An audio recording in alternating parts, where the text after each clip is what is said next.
Hi hello ನಮಸ್ಕಾರ friends.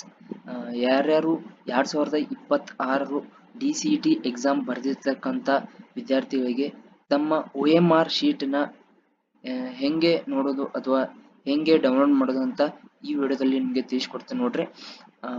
ನೀವೇನಾದರೂ 2026 DCET ಎಕ್ಸಾಮ್ನ ಬರೆದಿದ್ದರಿಂದ ನಿಮಗ ನಿಮ್ಮ ಶೀಟ್ ಅಥವಾ ನಿಮ್ಮ OMR PPT ನ ನೋಡಕ್ ಸಿಗ್ತೈತಿ. ಹೆಂಗಂತಂದ್ರ ನಾನು ಡಿಸ್ಕ್ರಿಪ್ಷನ್ಯಾಗ ಕೊಟ್ಟಿರ್ತಕ್ಕಂಥ ಲಿಂಕನ್ನ ನೀವು ಕ್ಲಿಕ್ ಮಾಡ್ಕೊಂಡು ಈ ತರ ಪೇಜ್ ಓಪನ್ ಆಕತಿ. ಈ ತರ ಪೇಜ್ ಓಪನ್ ಆದ ನಂತರ ನೀವು ಇಲ್ಲಿ ಸೆಲೆಕ್ಟ್ ಎಕ್ಸಾಮ್ ಅನ್ನ ಸೆಲೆಕ್ಟ್ ಮಾಡ್ಕೋಬೇಕು. ನೀವು DCET ಎಕ್ಸಾಮ್ ನ ಸೆಲೆಕ್ಟ್ ಮಾಡ್ಕೋಬೇಕು, ಮತ್ತೆ ಡಿಸ್ಟ್ರಿಕ್ಟ್ ನ ಸೆಲೆಕ್ಟ್ ಮಾಡ್ಕೋಬೇಕು. ಅಂದ್ರೆ ನೀವು ಯಾವ ಕಾಲೇಜಿನ ಡಿಸ್ಟ್ರಿಕ್ಟ್ ಬಂದಿರ್ತೈತಿ ಆ ಕಾಲೇಜಿನ ಡಿಸ್ಟ್ರಿಕ್ಟ್ ನ ನೀವು ಸೆಲೆಕ್ಟ್ ಮಾಡ್ಕೋಬೇಕು. ನಾನು ಇಲ್ಲಿ ಬಾಗಲಕೋಟೆ ಅಂತ ಮಾಡ್ಕೋತೇನೆ. ಬಾಗಲಕೋಟೆ ಅಂತ ಮಾಡ್ಕೊಂಡ ನಂತರ ಯಾವ ಸಬ್ಜೆಕ್ಟ್ ಕೇಳ್ತೈತಿ DCET ಅಂತ ಇರುತ್ತೆ, ನೀವು DCET ಸೆಲೆಕ್ಟ್ ಮಾಡ್ಕೋಬಹುದು. ಇಲ್ಲಿ ಒಂದೇ ಒಂದು ಕಾಲೇಜ್ ನೇಮ್ನ ಹೆಸರನ್ನ ತೋರ್ಸಕತ್ತೈತಿ. ಅದು ಈ ಡಿಸ್ಟ್ರಿಕ್ಟ್ ನಲ್ಲಿ ಇರುವಂತ ಈ ಒಂದು ಕಾಲೇಜ್ ನಲ್ಲಿ ಮಾತ್ರ ಎಲ್ಲಾ ವಿದ್ಯಾರ್ಥಿಗಳದು ಸೆಂಟರ್ ಇತ್ತು.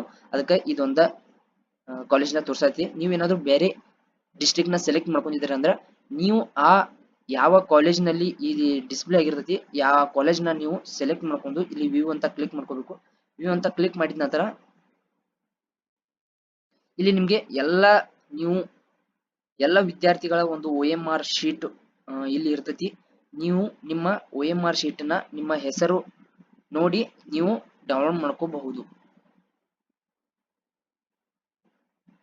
ನೋಡಿ ಇಲ್ಲಿ ಎಲ್ಲ ವಿದ್ಯಾರ್ಥಿಗಳ ಒಂದು OMR ಶೀಟ್ ನ ಇದು ತೋರ್ಸಕತ್ತೈತಿ. ನೀವು ಹೀಗೆ ಡೌನ್ಲೋಡ್ ಮಾಡ್ಕೋಬಹುದು. Thanks for watching video. ನೀವು ಇನ್ನೂ ನನ್ನ ಚಾನಲ್ನ ನೀವು ಇನ್ನ ಸಬ್ಸ್ಕ್ರೈಬ್ ಮಾಡಿಲ್ಲ ಅಂದ್ರೆ ಸಬ್ಸ್ಕ್ರೈಬ್ ಮಾಡ್ಕೊಳ್ಳಿ. ಇದೇ ರೀತಿ ಡಿಪ್ಲೊಮಾ ರಿಲೇಟೆಡ್ ಅಥವಾ DCET ರಿಲೇಟೆಡ್ ವಿಡಿಯೋಸ್ನ ಕಂಪ್ಲೀಟ್ ಆಗಿ ಹಾಕ್ತಾ ಇರ್ತೀನಿ. Thank you.